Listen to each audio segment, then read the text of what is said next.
Hello there, everybody. Sherman, Leave a Legacy, episode number 34. Wanted to talk in more detail about from the last episode in 33. Started talking a little more, got into sales.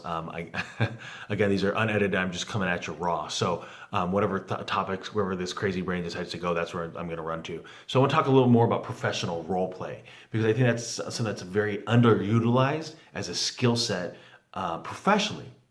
So the unique thing about it is, I didn't grow up speaking Filipino. It's called Tagalog, but I learned when I served a Christian mission from age 19 to 21, and then when I caught back, I actually went to that missionary training center and I taught in Tagalog. I taught the other missionaries that were going out how to speak.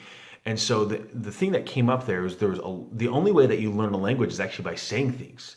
And the same thing happens a lot of salespeople, a lot of entrepreneurs. You're going to be presenting, you're going to be asking people, you're going to be talking with them, you're going to be engaging. And the interesting thing about it is most of us just wing it.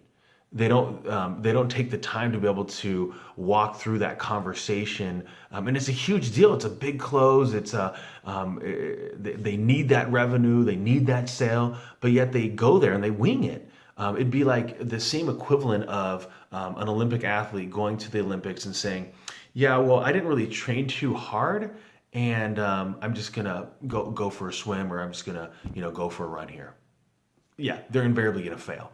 And so in my profession, oftentimes is that when we get together for trainings, we'll have opportunities where we role play things back and forth, asking questions, listening, digging in deeper.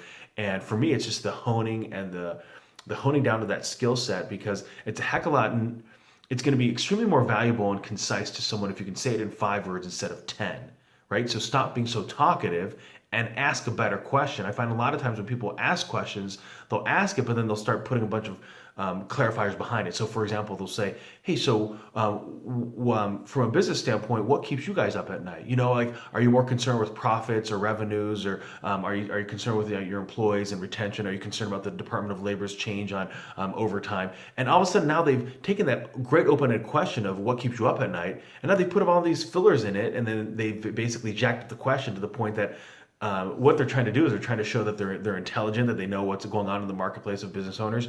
But what they've done is they've talked so much around that first initial great question that they now have narrowed down that business owner's thought process. And basically, if I can use the legalese, they're leading the witness. They're leading it to a specific area, which again blows. Get that other person to talk. Let them explain to you what their issues are, what their hot buttons are, and then you know where to go. You can find out if your solutions and your processes actually can solve their needs.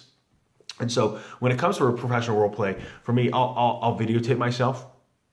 I'll go through the arduous pain of rewatching it and how I'm hacking it in a bad way. I think hack now becomes a good thing of being able to figure things out. But really, for me, it's the other thing that helped me when it was early on in my career is it stopped getting my mindset and thinking that I was a 19-year-old, 21-year-old kid. When I saw myself in video and I was presenting and I was asking questions, and of course I had permission from someone to be able to record, I was like, wow, I'm a real professional. I'm polished. I'm money. Now, I'm not saying that from an ego perspective. I'm just saying that that's how I viewed myself. That was my self-realization of who I am. And I remember I was role-playing we call them fact finders in our industry, with one of the advisors, and he goes, "My fact finders here in a role play, they just don't come across as authentic, and I just don't think I'm really good at the role play, but I'm better face to face." And he teaches cross country, and I said, "I'm going to call you out on that one, and I'm going to say BS." Okay, it'd be the equivalent of him coaching a cross-country athlete that says, "I'm just going to go kind of half speed on this one, on this practice jog, and how in the course we're really going to run 3 miles for cross-country. I'm only going to do 1.5 today because I know I'm going to run better at race time." That doesn't make any sense, right? Like, I'm only going to practice my basketball shots just around the arc, but come game time, I'm going to be money behind the three-point arc. Just not going to happen, dude. You're kidding yourself. And so I think a lot of times professionally, we need to figure out ways that we can role play to get better, especially because a big chunk of what we do is in a communication aspect, right? If you might be a leader, you might be managing a team. How are your weekly meetings? How are your regular meetings coming across to other individuals?